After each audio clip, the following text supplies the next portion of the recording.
Čau, draugi! Šodien jums pastāstīšu par vienu no jaunajiem AlphaGeo produktiem. Tas būs SLAM skeneris. Produkts ir AlphaGeo L2 Pro. Pastāstīšu arī, kas mums nāk komplektācijā un arī nedaudz no tehniskās puses, kā arī ar ko viņš varbūt nedaudz atšķirās vai arī diezgan no iepriekšējiem modeļiem vai arī no AlphaGeo K1, ja jūs dzirdējuši. Tad mēs vaļā skatīsimies, kas mums ir iekšā. Ok, skatāmies tā. Pirmais, tātad redzu, mums ir divi baterijas rokturi. Katrs akumulators jums sniedz pusotru stundu darba laiku ar iekārtu. Tā kā divi rokturi, mums kopā varat strādāt 3 stundas. Kā arī varam redzēt šeit, apskatīties, cik mums iekšā ir baterijas daudzums. Tad nākošais, ko es redzu, kas mums ir šeit, jā, tas ir telefona turētājs. Tad varat viņu pievienot pie skenera un novietot savu telefonu, lai jums nebūtu divas ierīces rokā, kas varbūt šeit tad apgrūdina darbību. Tad, lūk, šāds te arī nāk komplektā. Kas mums vēl ir? Es skatos, baterijas lādētājs ar adapteri. Šāds te. Kas mums vēl ir? Tad markas, lai varētu arī, teiksim, varbūt uz sienas uzlikt un kādu sienu punktu atzīmēt un pēc tam ar tahometru piemērīt, vai arī uz zemes priekš iekoordinēšanas. Tad markas. Kas mums vēl ir? Vēl mums ir kaut kādi vadi. Tad viens no tiem vadiem mums ir savienojums ar telefonu. Tad varam savienoties reiz ar vadu, skeners uz telefonu, kurā jums ir programmatūra. Tālāk nākošais ir datu izvades kabelis. Jā, kas mums vēl nāk? Nāk mums skrūvgriezs ar skrūvītēm. Tas ir nepieciešams, ja jums ir vajadzība pieskrūvēt kādu no aksesuāriem klāt pie skenera. Nākošais, kas mums te vēl ir? Skatos, jā, start guide, jā, tad pamācība un arī skatos lupatiņa, jā, lupatiņa, lai varētu varbūt notīrīt tad skeneri un no putekļiem vai kādiem netīrumiem. Ok, nākošais, tad saliksim pašu noteikti skeneri, kas mums nāk, ok, tad, jā, arī varbūt viens no aksesuāriem, tad mums ir lūk šī tāda platīte.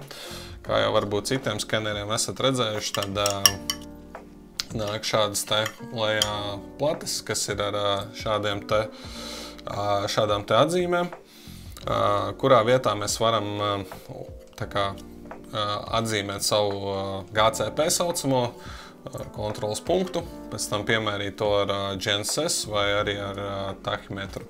Tā kā lūk šitā plāksnīte, tad mēs paņemam vienu no baterijas rokturiem, varam lūk šādi te pieskrūvēt klāt. Lūk tā, pieskrūvējam klāt, lūk šādi te. Un tad paņemšu pašu skeneri. Tātad, lūk, mums ir pats skeneris. Pievienošu bateriju. Mums te jāatvieno tāds tā kā aizslēgs, lai varētu ielikt, un pēc tam aizvaram arī viņu ciet. Tad, lūk, šādi te mums izskatās pats skeners. Protams, viņi nāk arī aizsargā vāciņš, lai, protams, aizsargātu pašu skeneru un neradītu viņam bojājums. Tad ņemam to nost un, lūk, redzam skeneri. Varbūt pamanījāt, kad mums ir kaut kas aizmugurē, tad pagriezīšu šeit uz šo pusi. Lūk, šeit mums nāk RTK moduls. Protams, varam tad uzreiz attiecīgi izvēlēties, kā mēs varam iekoordinēt mūsu projektu. Tad viens variants mums ir ar RTK palīdzību, ar GNSS palīdzību. Otrs variants ir ar GCP plāksnīti. Tad varbūt skatāmies šeit vēl. Okay, tad es varu uzreiz pievienot šo te telefonu turētāju. Lūk, mums viņš šeit nāk aizmugurē. Šādi te mēs viņu varam pievienot, un tad attiecīgi pēc tam varam sagrozīt, kā jums attiecīgi ir ērtāk, kā šo te turētāju. Kas mums varbūt pacelšu telefonu turētāju, varbūt redzat šeit, ir vēl viens veida turētājs. Šis mums ir paredzēts uz mugursomu. Kopsumā šādi te, tas viss mums izskatās. Tad varbūt pastāstīšu tagad no tehniskās puses. Kā jau redzat, varbūt nedaudz no iepriekšējā modeļa mums atšķirās nedaudz dizains, varbūt šaurāks, arī kameras ir vairāk izvērstākas sārs. Tad mums nāk divas kameras kreisajā un labajā pusē. Abas kameras ir 48 megapikseli. Tātad mēs iegūstam uzreiz jau 360 attēlus no šīm te kamerām. Un attiecīgi pēc tam varam jau labāk nokrāsot mūsu punktu mākoni un iegūt labāku rezultātu. Varbūt redzat, jā, tad mums ir arī priekšējā kamera, tad 3 kameras. Priekšā, ar ko atšķirās priekšējā kamera. Priekšējā kamera mums ir vajadzīga priekšpozicionēšanās papildus. Tad pirmā priekšējā kamera, viņa ir tikai 1 megapiksels, bet viņa ir domāta vairāk, lai palīdzētu skaneriem pēc iespējas precīzāk pozicionēt punktu mākoni. Attiecīgi pats skeneris, tad ir pieejamas divas versijas ar 16 kanāliem un 32 kanāli. Tātad, ar ko viņas atšķirās, viens no tiem variantiem ir 16 kanāli mums būs līdz 120 metriem skenēšana, un 32 kanāli mums būs līdz 300 metriem, tā kā lielāka jau distance un vairāk tā kā iespējams noskenēt. Pārējais pats iekšā mums ir Hesai lidars. Tas arī bija iepriekšējā versijā. Varbūt viena tāda no mūsdienīgajām atšķirībām, kā jūs redzat, visur ir parādās mākslīgais intelekts, tas saucamais AI. Tad, lūk, šajā skenerī jau šī tehnoloģija arī ir iekšā, un ar AI palīdzību jau arī tad dati tiek precīzāki un jau uzlabotāki, un jūs iegūsiet pēc iespējas labākus, kvalitatīvākus datus. Varbūt kas vēl no iekšējās, protams, ir atmiņa. Jums nav ne SD kartes, nekas tāds. Jums nāk jau iekšā SSD disks, kas ir 1 terabaits, tā kā pietiekuši daudz atmiņas, lai mēs varētu ļoti daudz skenēt. Jā, protams, tas skenēšanas leņķis mums sanāk tāpat kā iepriekšējām, 360 grādi vertikāli un 270 grādi horizontāli, lai tā kā izslēgtu to aizmuguri, kur jūs paši tā kā ejat un lai visu laiku neskenētu jūs. Tas tā kā vairāk no skenera tehniskās puses, varbūt tagad vairāk par programmatūrām un kādas varbūt jaunas iespējas mums parādījušās no programmatūras puses.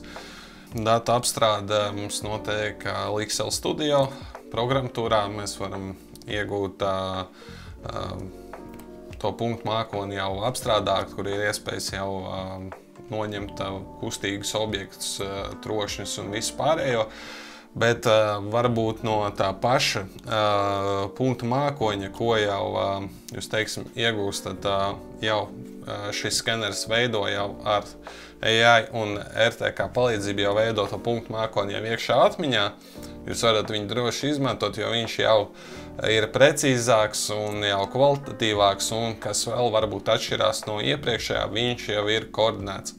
Protams, viņš ir VGS 84 koordināšu sistēmā, bet jūs varat pēc tam ielikt citā programmatūrā un konvertēt, bet viņš jau ir uzreiz mums koordinēts. Protams, ja jūs gribat kvalitatīvāk un vēl visu pārējo, tad mums nepieciešams ielikt un apstrādāt. Nākošais varbūt nedaudz no tā kā praktiskās puses biju ārā tā kā paskanēt nedaudz ar viņu.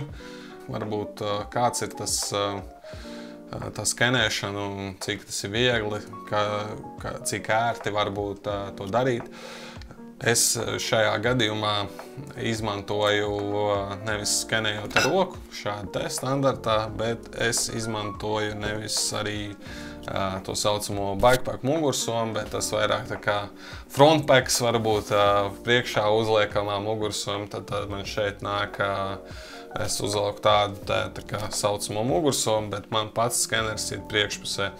Šim skenerim svars ir 1,7 kg, tad, teiksim, man nesāt, man skens bija 30 minūtes, un tad to visu nonēsot ar vienu roku vai divām rokām, protams, jau uz beigām jau es justu, kad es jau nevaru panest, un man jau roka jau iet uz leju.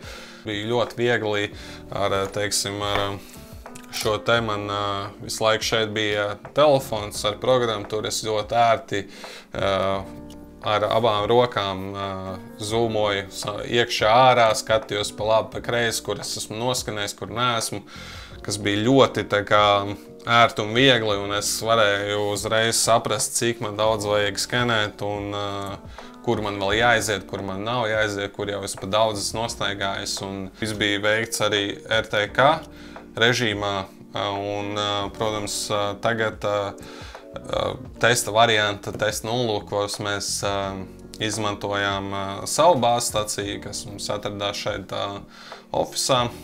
Testējām, vai nav kaut kādas aizķeršanās, vai nav kaut kādas ībels no bāzstacijas. Pagaidām, cik es šo te pusstundu nostaigājot, 2,5 km. Viss likās ļoti labi, nekādas aizķeršanās korekcijās es neredzēju. Tā kā ļoti liels pluss, kad programmatūrā var redzēt tiešām to rezultātu precīzo. Tā, teiksim, tas kopsumā par tehnisko, praktisko pusi AlphaGeo L2 Pro. Super iekārta. Viss?